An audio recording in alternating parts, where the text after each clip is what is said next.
Linda Blair. Say that name out loud and something happens. There's an immediate flicker of recognition, a kind of cultural muscle memory that kicks in before your brain even catches up.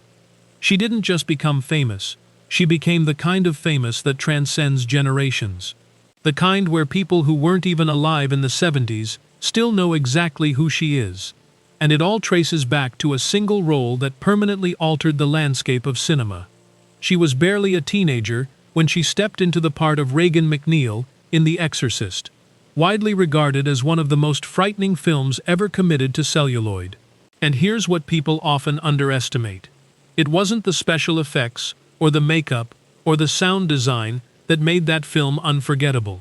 It was her, a young girl delivering a performance so raw, so deeply committed, that audiences genuinely didn't know how to process what they were seeing. Critics searched for the right words. Film scholars are still writing about it. That kind of impact doesn't happen by accident. It happens when real talent meets a once-in-a-generation role. But talent alone doesn't tell the whole story, because what came after is honestly just as compelling.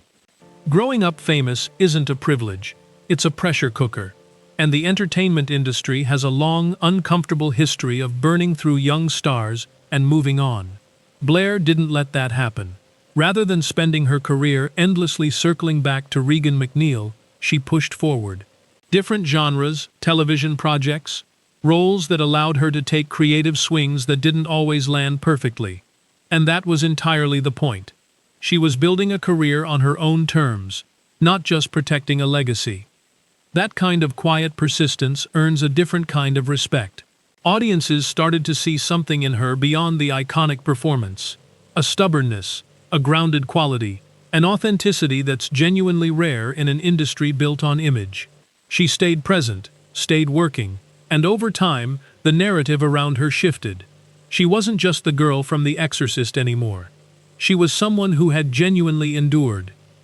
And then there's the chapter of her life that has nothing to do with Hollywood, and somehow says the most about who she actually is. Through the Linda Blair World Heart Foundation, she has dedicated enormous energy to rescuing and rehabilitating animals who had nowhere else to turn. This isn't a celebrity vanity project with a logo and a press release. By all accounts, it is consistent, unglamorous, hands-on work, driven by genuine compassion. No cameras required, no award circuit attached to it. Just real commitment to something bigger than her own career. That's what separates her story from so many others. She could have coasted on the legend of one extraordinary debut. Instead, she built a life with actual depth, as a performer who kept showing up, and as a human being who chose purpose over publicity. Fame at that scale, at that age, could have swallowed her whole. It didn't. And that resilience, that sense of self, is ultimately what makes Linda Blair's story worth telling, and worth remembering. If this reminded you why storytelling like hers still matters, hit like and subscribe. There are plenty more stories exactly like this one waiting for you.